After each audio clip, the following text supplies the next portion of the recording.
하나님 말씀 마태복음 14장 22절에서 31절 말씀입니다. 마태복음 14장 22절에서 31절 말씀. 예수께서 즉시 제자들을 재촉하사 자기가 무리를 보내는 동안에 배를 타고 앞서 건너편으로 가게 하시고 무리를 보내신 후에 기도하러 따로 산에 올라가서 가시니라. 저물매 거기 혼자 계시더니 배가 이미 육지에서 술이나 떠나서 바람이 거스림으로 물결로 말미암아 고난을 당하더라. 밤 사경에 예수께서 바다 위로 걸어서 제자들에게 오시니 제자들이 그가 바다 위로 걸어오심을 보고 놀라 유령이라 하며 무수하여 소리 지르거늘 예수께서 즉시 이르시되 안심하라 나니 두려워하지 말라. 베드로가 대답하여 이르되 주여 만일 주님이시거든 나를 명하사 물 위로 오라 하소서 하니 오라 하시니 베드로가 배에서 내려 물 위로 걸어서 예수께로 가되 바람을 보고 무수어 빠져가느니라. 소리질러 이르되 주여 나를 구원하소서 하니 예수께서 즉시 손을 내밀어 그를 붙잡으시며 이르시되 믿음이 작은 자여 왜 의심하였느냐 하시고 아멘. 우리가 똑같은 본문으로 지금 네 번째 본문을 우리가 상고하고 있습니다. 오늘은 무관심하게 보이는 예수님이다라고 하는 제목으로 함께 은혜를 받고자 합니다. 오늘 마지막 설교가 되겠는데요. 우리 예수님께서 무관심하게 보이는 그런 장면, 또 이런 장면을 통해서 하나님의 뜻이 무엇인지를 그렇게 발견하면 좋겠습니다. 여러분, 이 코로나19 이제 이런 팬데믹 시대에 그리스도인들이 이런 딜레마에 빠질 수 있단 말이에요. 불신자들이 또 그런 욕을 하기도 하고, 아니, 하나님을 믿고 하나님 앞에 기도하고 그러는데 왜 이 코로나가 떠나지 않고 이런 팬데믹 상황 속에 계속해서 빠지느냐? 여러분, 지금 이제 오미크론이 이제 득세를 하고 있는데 저희 집에도 가까이 와 있더라고요. 저희 아들 이 부부가 그렇게 이제 걸려가지고 이제 나 치유가 됐어요. 뭐 깨끗하게 치유됐는데 감기처럼 목이 조금 아프고 조금 뭐 기침 나올 뿐인데 뭐 그렇게 또 재택 근무하면서 그렇게 보냈는데 어제 제가 우리 또 교우들 몇 분 이렇게 전화를 하니까 아마도 같은 오미크론 같아요. 그래서 빨리 검사를 한번 받아보시라고, 감기랑 구분이 안 돼가지고 빨리 한번 받으시라고 그래서 교회를 못 오셨는데 어쨌든 우리가 인생 살다 보면은 이런 이제 갈등의 지점을 발견하게 되어지죠. 그것이 무엇일까요? 오늘 저는 네 가지 장르로 말씀을 드리는데요. 첫째 장르는 갈등이에요. 갈등. 오늘 본문 속에서 우리가 발견하는 것은 갈등이에요. 즉 풍랑 속에서 끝까지 책임져 주시지 않는 예수님이에요.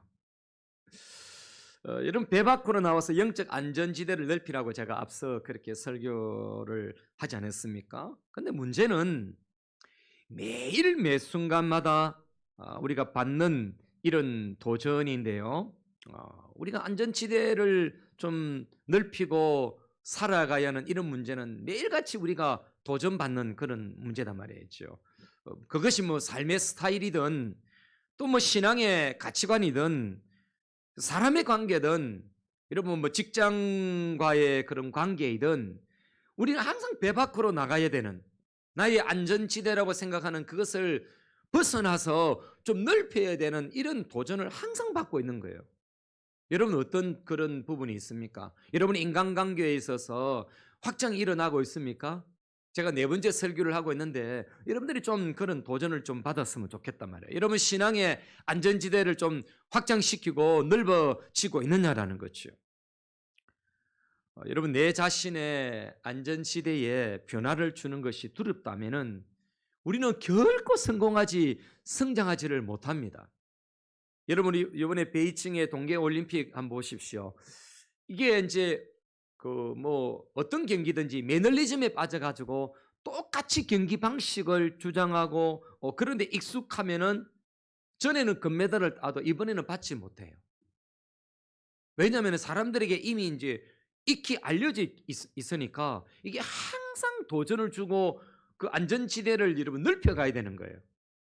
저는 그 띰틀 경기 있잖아요. 띰틀 경기. 띰틀 경기에 보면은 그 기술이 그 사람 이름을 붙일 때가 있단 말이에요. 영철 무슨 이런 방법 이런 거 있잖아요. 참 좋다고 생각이 들어요. 그만큼 그 띰틀을 하는 사람들은 그 여러분 그 덤블링하고 막 그럴 때에 그 띰틀을 넘을 때에 기술을 건단 말이에요. 공중에서 막 이렇게 회전했다가 요렇게 회전했다가 요렇게 회전했다. 그게 다 자기가 개발하는 건데 전에 썼던 방식 그대로 쓰잖아요. 개발을 하는 거죠. 안전지대를 넓히는 거죠. 그 여러분들이 이 말씀 들으면서 여러분의 삶에 제가 항상 설교 시간에 두 가지 하나님을 주일날에는 안식일에는 이 두 가지 하나님을 만나야 된다 하잖아요. 하나는 구원의 하나님이에요. 말씀을 통해서 구원하는 역사가 우리 삶의 구원의 역사가 반드시 일어나야 되는 그런 하나님의 은혜를 누리게 되고 하나는 창조의 하나님이에요. 제가 지금 말씀드리는 것은 이런 창조의 하나님을 만나는 그런 방법론이 되겠죠. 오늘 우리는 이 다시금 이제 이 마태복음 14장 오늘 본문을 제가 마지막으로 보기를 원하는데요. 이 한 번 더 우리가 이 본문을 봐야 되겠습니다. 주님이 무엇을 말씀하신지를 우리가 들어야 되겠습니다. 본문을 보십시오. 우리가 잘 아는 내용 아닙니까?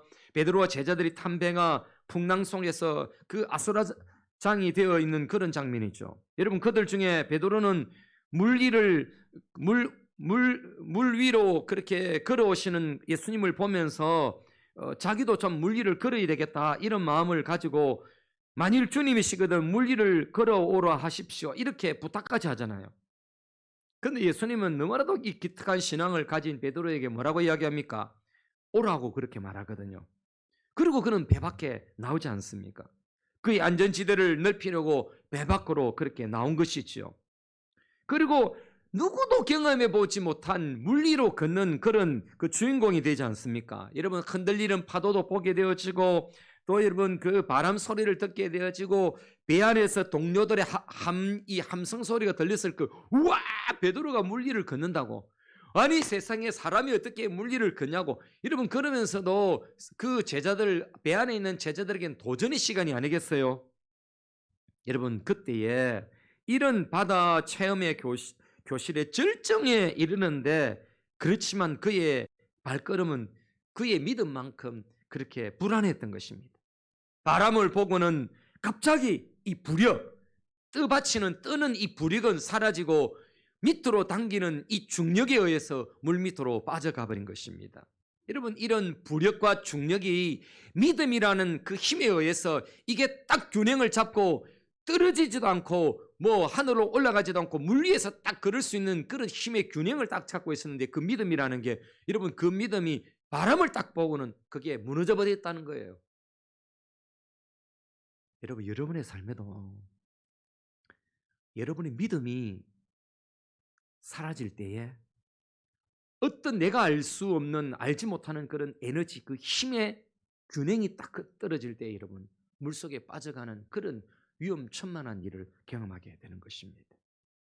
여기서 우리가 생각할 부분이 있는데 왜 예수님은 오라고 하시면서 끝까지 책임을 져 주시지 않는가라는 거예요. 아니 오라고 하면 좀 끝까지 책임져 줘야 되는 거 아닙니까? 아무리 바다 밑으로 믿음이 뭐 떨어져 가지고 중력에 의해서 바다 밑으로 빠진다 할지라도 끝까지 책임져 주면 좋겠는데 그렇지 않는 거예요. 여러분 우리가 예수 믿으면은 예수님 믿으면은 여러분 뭐 그냥 농약을 먹어도 뭐 쥐약을 먹어도 안 죽고 여러분 뭐 불기로 그냥 들어가도 뭐 여러분 아무것도 뭐 장비 없이 불 속에 들어가도 살아나고 그럽니까? 예수 믿으면 그런 일이 일어나면 여러분 소방관들 뭐 다 그냥 뭐 위험한 일 하나도 안 만나지 않겠습니까? 예수 믿으면 어려움 없어야 하는데 그렇지 않는 문제와 사실은 우리는 직면하게 되는 것입니다. 구약 성경에도 이렇게 말씀하신 적이 있지 않습니까? 이사야 43장 여러분 2절의 말씀 네가 물 가운데로 지날 때에 내가 너와 함께 할 것이라 강을 건널 때에 물이 너를 침몰하지 못할 것이며 네가 불 가운데 지날 때에 타지도 아니할 것이요 불꽃이 너를 사르지도 못하리니 이런 물 가운데 지날 때 물속에서 가진 중력보다도 하나님의 함께 하심은 능력의 부력이 더 강할 것이라고 말씀하는 것 아니겠습니까? 그런데 여러분, 지금 베드로는 끝까지 책임져 주시지 않는 예수님에 의해서 고난을 당하고 있는 겁니다. 아니, 예수님이 오라고 하시면 책임져 줘야죠. 그런데 여러분, 그 기대가 무너져 버린 것이지요. 하나님이 왜 우리를 이처럼 뒤 흔들어 놓으실까요? 왜 이렇게 흔들어 놓으실까요? 여러분, 그런 경험이 없습니까? 여러분, 두 번째, 우리가 갈등에서 심화 단계로 넘어가는 두 번째입니다. 두 번째 장르입니다. 더 깊이 빠지는 심화죠. 더 깊은 동굴로 몰아가시는 하나님을 우리는 발견하게 됩니다. 이 베드로가 걷는 물을 좀 단단하게 붙잡아 주실 수 있는 권한과 능력은 주님께 있습니다. 그런데 주님은 베드로가 실패하도록 그 능력을 발휘하지 않고 내버려 두신 거예요. 우리 예수쟁이들이 그런 말 많이 듣잖아요. 불신자들이 예수 믿으면 그러면 뭐 어떤 사고도 일어나지 않겠네. 예수 믿으면 장사도 잘 되고 뭐 사업도 잘 되고 모든 게 잘 되겠네. 그런데 하나님이 내버려 두실 때 말이죠. 여러분, 베드로가 얼마나 의기양양했겠습니까?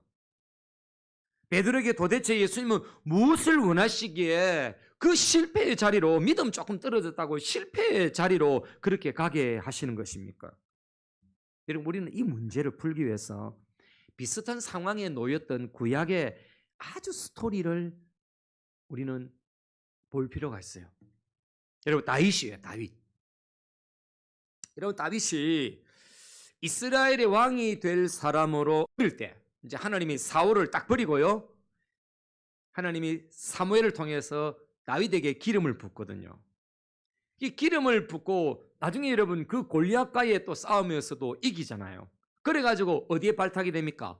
사울에게 가가지고 사위가 될 뿐 아니라 발탁이 돼서 궁중음악가로 되기도 하고, 여러분 또 뭐 군인으로서 또 성공한 아주 장교로서 그렇게 다윗은 사울 옆에 있었던 것이죠. 그런데 여러분, 그것도 아주 잠깐의 행복이에요. 이 사울이 정신이 나가가지고요, 시기와 질투로 다윗을 죽이려고 하는 겁니다. 음악을 이렇게 켜고 있는, 하프를 치고 있는 이 다윗에게 이 사울이 미쳐가지고 막 창을 뽑아가지고 막 던지고 그런 일도 일어나는 거죠. 여러분, 이럴 때 이때 다윗은 이해할 수 없는 결단을 합니다. 그것은 자신을 죽이려는 이 사울을 피하여 전에 싸워 이겼던 그 골리앗 있죠. 이 블레셋, 골리앗의 고향인 가드로 도망을 갑니다. 사울이 죽이려고 하니까 어디로 도망간다고요? 자기가 전에 그 죽였던 그 전쟁터의 적이었던 그 고향으로, 그 골리앗의 고향으로 도망을 가는 겁니다. 이게 여러분 얼마나 끔찍한 일이고 있을 수 없는 일이지 않겠습니까? 아무리 의지할 것이 없다 해도 여러분, 자기와 원수된 그 블레셋 가드 왕에게 가서 목숨을 그렇게 부재할까요? 근데 문제는 그 자존심 좀 구겨지는 거는 그 문제가 아니에요. 이 아기스 왕, 이 블레셋의 아기스 왕의 신하 중에 한 명이 딱 쳐다보더니 다윗을 쳐다보고 아는 거예요. 저 사람 골리앗을 죽인 사람이다.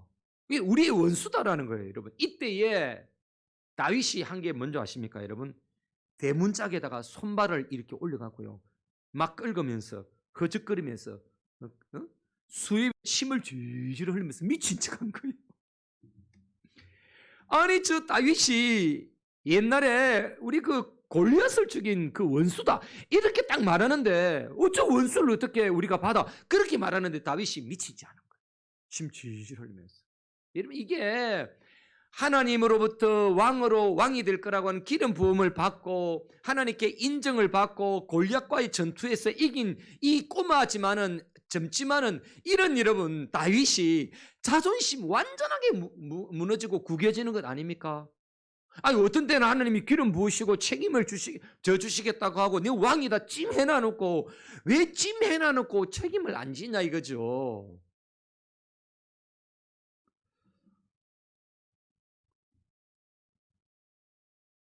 여러분, 세상 사람들은 다윗의 전공을 인정해 주는데 자신의 처지는 말이 아닌 것이죠.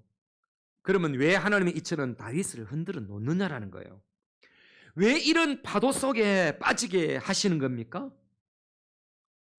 그는 이해할 수 없는 깊은 물속으로 왜 빠져들어갔을까요? 근데 이게 전부가 아니에요. 다윗은 거기서 나와가지고 이제 미친 짓 하잖아요.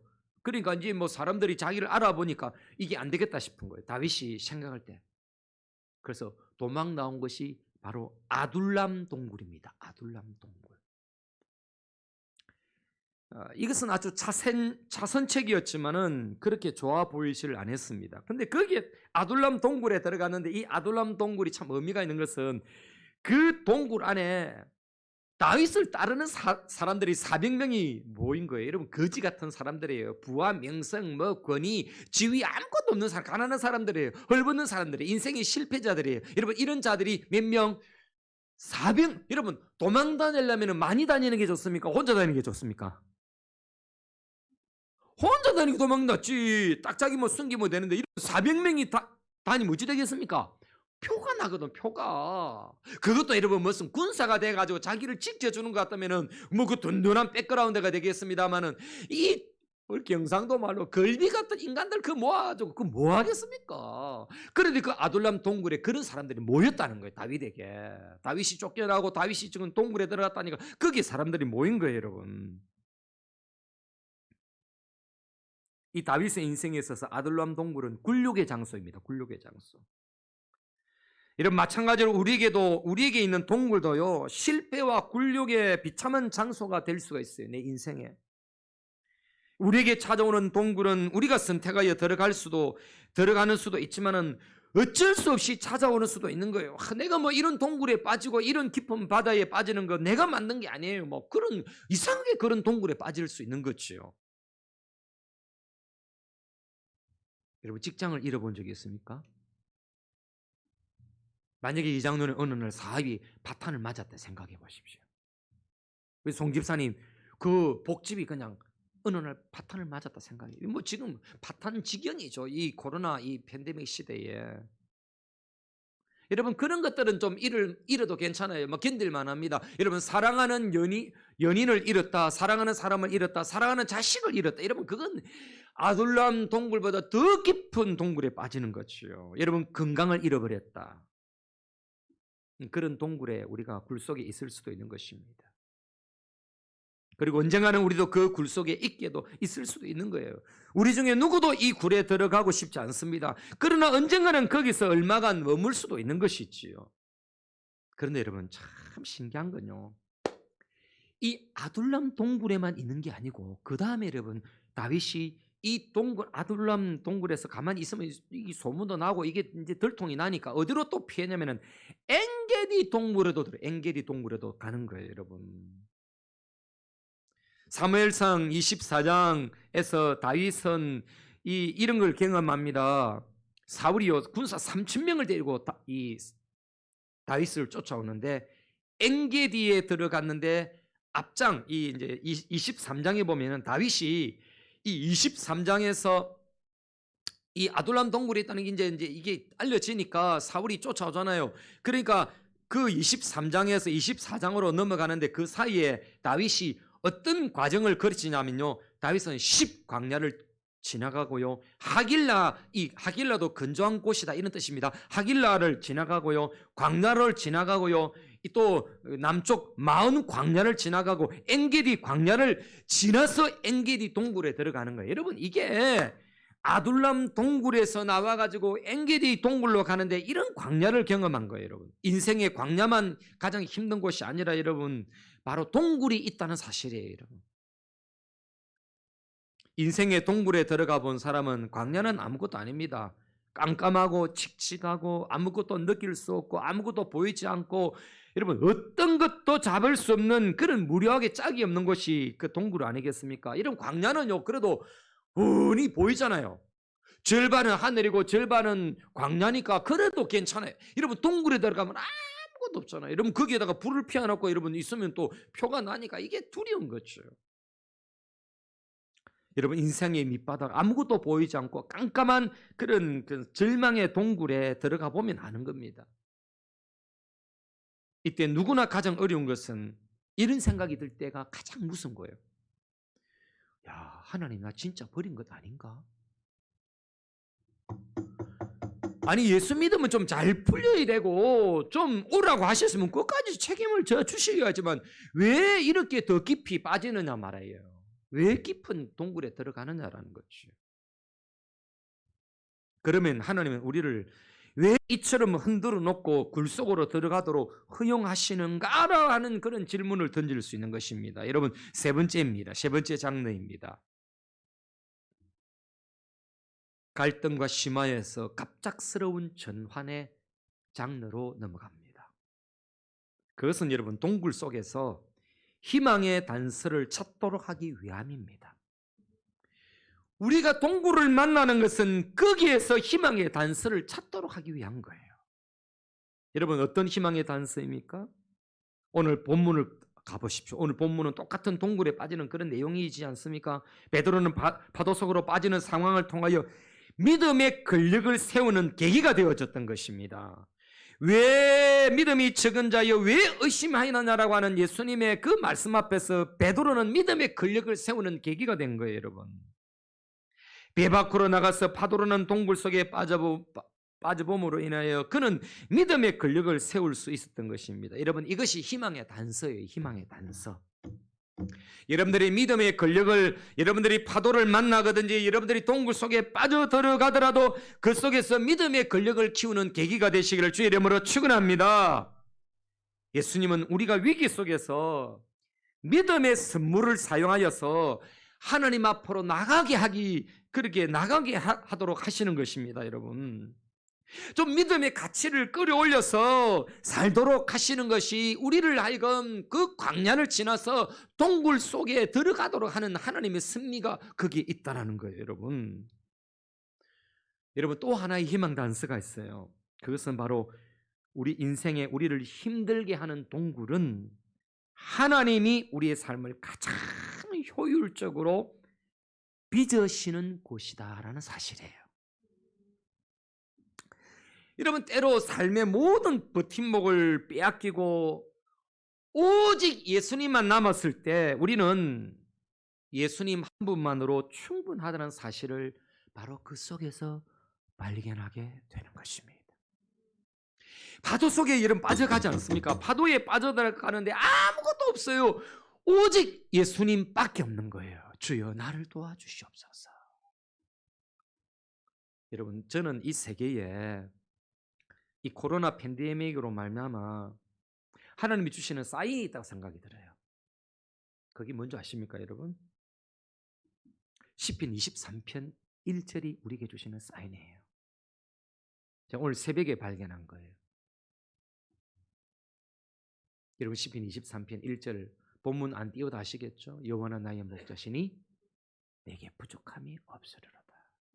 여러분 이것이 여호와밖에 없기 때문에 그래요, 여러분.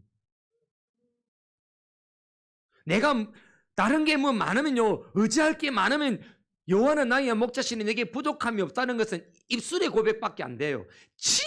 진짜 아무것도 없을 때 주님이 내게 도움이 되는 그것이 발견되어지고 그것이 느껴지는 그걸 하나님이 원하시는 거예요. 동굴 속에 내밖에 안 보이느냐? 빛이 안 보이는데 나만이 빛이다라는 게 네가 발견되느냐? 그게 여러분 동굴 속으로 몰아가시는 하나님의 섭리예요, 여러분. 그래서 희망의 단서가 거기 있는 거죠.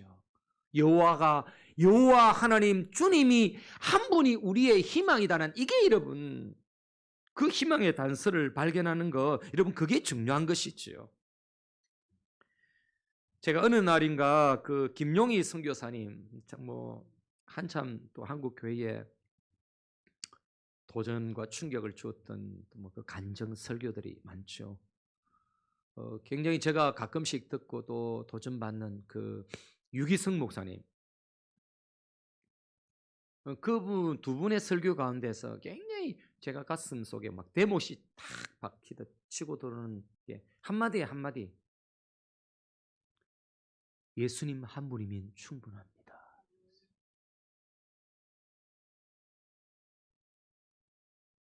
많은 문장이 아니에요. 긴 문장도 아니에요. 예수님 한 분이면 충분합니다. 여러분, 이것이 여러분의 고백입니까? 존 오토버그는 제가 굉장히 좋아하는, 그래서 많이 인용하죠. 이렇게 말씀하셨어요.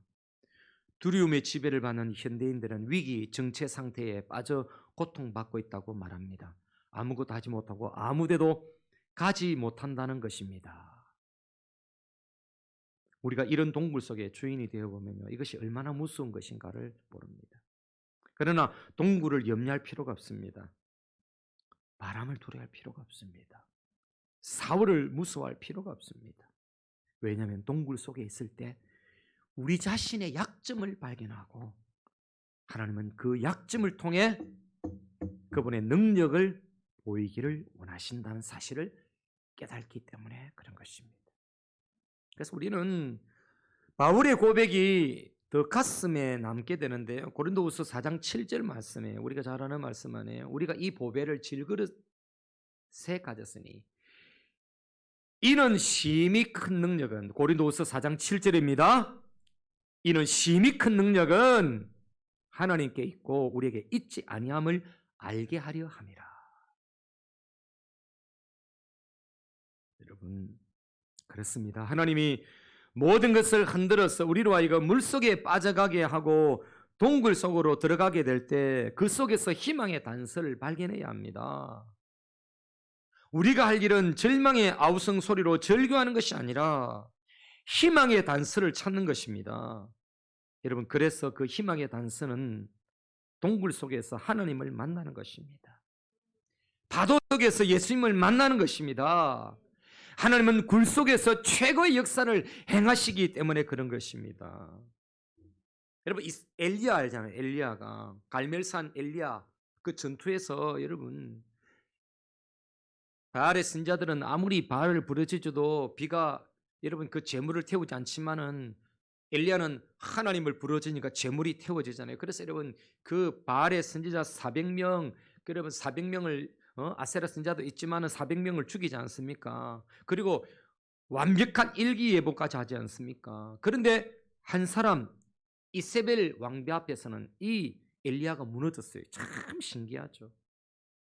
그리고는 죽기로 작정하고 도망을 치고 숨어버립니다. 그런데 하나님은 엘리야에게 먹을 것을 주어서 이렇게 세웁니다. 그리고 40일 후에 엘리야는 여러분 호렙산의 어느 굴에 들어가 숨어 지냅니다. 그때 하나님은 열왕기상 19장 9절에 이렇게 말씀을 하셔요. 엘리야가 그곳 굴에 들어가 거기서 머물더니, 여러분, 머무르다 이 생각해 보세요. 이게 숨은 거예요, 숨은 거. 거기서 그냥 거기서 이렇게 쉬러 휴가 보내는 것 아니에요, 여러분. 그러는데 여호와의 말씀이 그에게 임하여 이르시되, 여러분, 머무르다라는 것과 임하였다라는 말을 한번 생각해 보세요. 임하여 이르시되 네가 어찌하여 여기에 있느냐, 이렇게 말하는 거예요, 여러분. 거기라고 표현하지 않고 여기라고 말합니다. 이것은 이런 외롭고 힘들게 자기만 혼자 동굴 속에 있다고 생각하는 엘리야에게 하나님은 너와 함께 굴 속에 있다라고 하는 우회적 표현이에요. 하나님이 너 왜 거기 있느냐 그렇게 말하지 않고 왜 여기 있느냐 말하는 것은 하나님이 지금 여기에 계신다는 거예요, 여러분. 엘리야가 모를 뿐이죠. 여러분, 그렇습니다. 동굴이야말로 하나님의 사랑을 받는다는 것을 발견할 수 있는 가장 멋진 장소인 것입니다. 오토버그가 표현한 것처럼 실패의 무게에 눌릴지라도 하나님의 사랑을 받는 것을 안다면 그 돌보심의 손길에서 벗어날 수 없는 것입니다. 이렇게 말했습니다.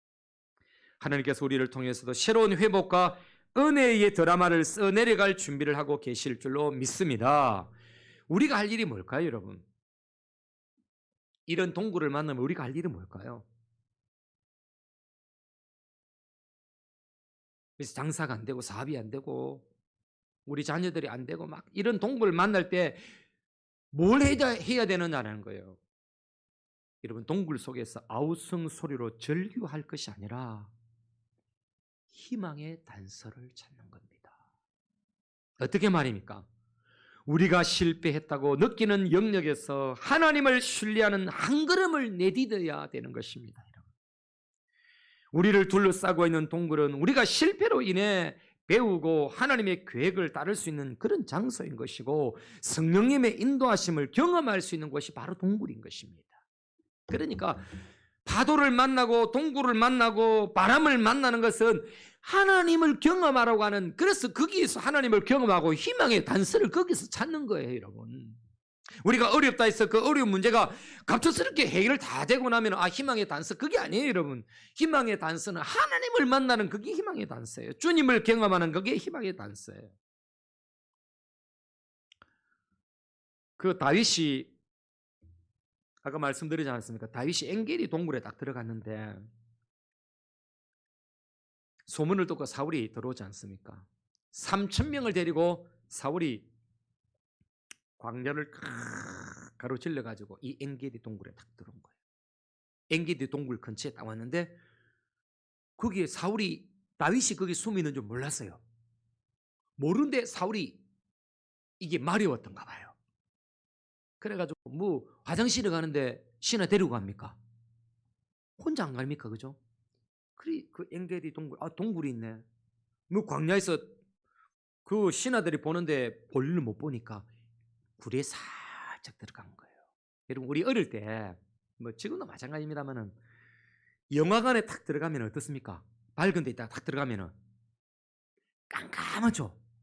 여러분, 밝은 대낮에 그 광야의 빛에 있다가 동굴에 쏙 들어가면은 깜깜한 거예요. 근데 동굴 속에 있는 사람은 어떻습니까? 다 보이거든. 다 보이. 딱 보니까 사울이 딱 들어왔는데 옷을 쫙 내려가지고 이 볼일을 보는 거야. 근데 왕이 항상 지렁지렁한 옷을 입고 다니잖아요. 이제 멋 부린다고. 그 옷자락이 이렇게 쭉 늘어져 있는데 다윗이 종들이 다윗에게 찬스입니다. 왕을 죽이고 다윗님이 왕이 될 수 있는 기회입니다. 하나님이 주신 은혜니까 죽이자라는 거예요. 칼을 빼서 죽이면 응하다가 죽는 거예요, 그냥. 여러분, 그때 다윗이 그런 마음이 있었지만은 그 마음을 다 내려놓고 어떻게 하나님 기름 부으신 왕을 내가 죽일 수 있겠느냐 하면서 여러분 칼로서 옷자락만 살짝 끊어온 거라. 여러분, 그것도 마음이 찔렸어요. 기름 부음 받은 왕을 내 줄을 치는 것은 하나님께 금하시는 것이다, 이렇게 말하면서 사람들이 사울을 치자는 그 말을 여러분 물리칩니다. 자기의 꿈이 실현될 수 있는 절호의 찬스를 다윗이 포기한 거예요. 여러분 왜 그랬을까요?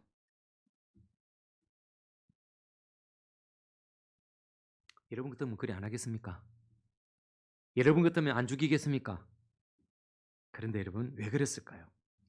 그것은 자기가 원하는 것은 왕이 되는 것보다 하나님께 속한 것이라는 것을 굴 속에서 발견했기 때문에 그런 거예요.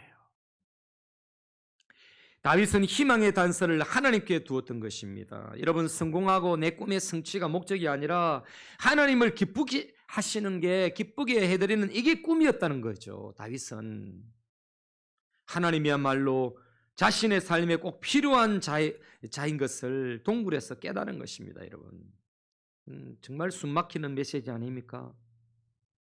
내 인생의 역전을 가져올 수 있는 그런 여러분 계기가 주어졌고 그런 재료가 지금 앞에 있는데 그 재료보다는 하나님을 믿고 하나님을 의존했다는 거예요. 여러분, 내 삶에 가장 필요한 것은 왕의 자리가 아니라 하나님이 필요하다는 거예요. 여러분, 이것이 여러분의 고백이기를 바랍니다.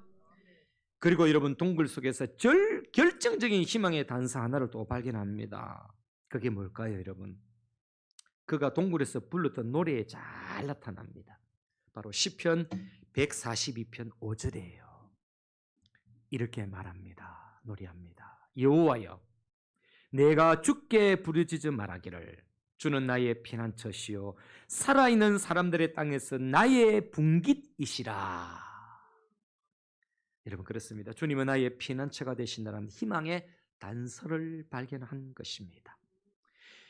자기가 숨이는 동굴이 피난처가 아니라 주님이 진정한 나의 피난처라고 그렇게 고백하고 있었던 것입니다. 뿐만 아니라 여러분, 우리가 숨은 그 동굴이 하나님이 함께 하시는 완벽한 곳이라는 것을 깨닫는다면은 우리는 진정한 피난처를 발견한 것이지요. 오늘 본문을 보십시오. 이제 왜 베드로가 물속에 빠져가는 것을 바라만 보시고 다윗이 동굴 속으로 들어가는 것을 보고 왜 허용하셨는지를 우리는 알 수가 있는 것입니다. 바로 주님 만나는 것, 주님만이 힘이 되시는 것 발견하는 거예요. 주님만이 구원이시다라는 것 발견하는 거예요. 주님만이 필요하다는 것 발견하는 것이지요. 그러면 베드로가 빠진 물속이나 다윗이 숨은 동굴은 무엇일까요? 제가 마지막으로 결론을 내리면서 네 번째 장르를 말씀드립니다. 바로 네 번째는 해소입니다. 해소. 그 동굴은 부활시키는 장소입니다. 오늘 본문 같으면은 바로 여러분 그 빠져가는 바다가 부활시키는 장소입니다. 다윗의 자손이신 예수님은 하나님의 아들이자 왕으로 오셨습니다. 그러나 예수님의 마지막은 실패자의 자리처럼 보였습니다. 저주의 십자가를 짐으로 모든 꿈이 사라진 것처럼 보였습니다. 예수님은 십자가에 못 박혀서 돌아가셨습니다. 사람들은 시신을 굴에다 넣었습니다. 그렇지만은 그것은 그들의 큰 실수였습니다. 그분의 몸은 그곳에서 사흘간 머물지만은 영원히 그곳에 둘 수가 없었습니다. 예수님이 부활하셨기 때문에 그런 것입니다. 그들은 하나님이 때로 최고의 역사를 동굴 속에서 행하신다는 것을 그들은 몰랐던 것입니다. 그렇습니다. 우리가 맞닥뜨리는 굴은 끝장난 곳이 아닙니다. 내 인생의 굴을 만나고 내 인생의 풍랑을 만나고 내 인생의 바다에 빠져가는 그런 험준한 것을 만나는 것은 그곳이 끝장난 곳이 아니라 하나님이 죽은 자들을 부활시키는 장소인 것을 우리는 믿어야 될 줄로 믿습니다. 여러분은 지금 굴 속에 있지 않습니까? 직장의 문제라고 하는 굴 속이나 결혼에 실패한 굴, 사랑하는 자녀가 실망을 안겨다 주는 굴, 물질이라고 하는 굴 속에 갇혀 있을 수가 있는 것입니다. 물론 지금 어떤 굴에도 있지 않을 수도 있습니다만은 그러나 언젠가는 우리는 그 속에 있게 될지도 모릅니다. 그러나 한 가지 기억할 것이 있습니다. 그것은 최고의 사역을 굴 속에서 이루신다라고 하는 사인입니다. 여러분, 굴 속에 있을 때 하나님만이 답인 것이 보이고 부활이 보이는 것입니다. 그리고 그 동굴은 영원히 우리를 가두어 둘 수가 없습니다. 왜냐하면 우리는 어둠 속에서 새벽을 바라보는 그분의 자녀이기 때문에 그런 것입니다. 이런 은혜가 여러분에게 있기를 주님의 이름으로 축원합니다.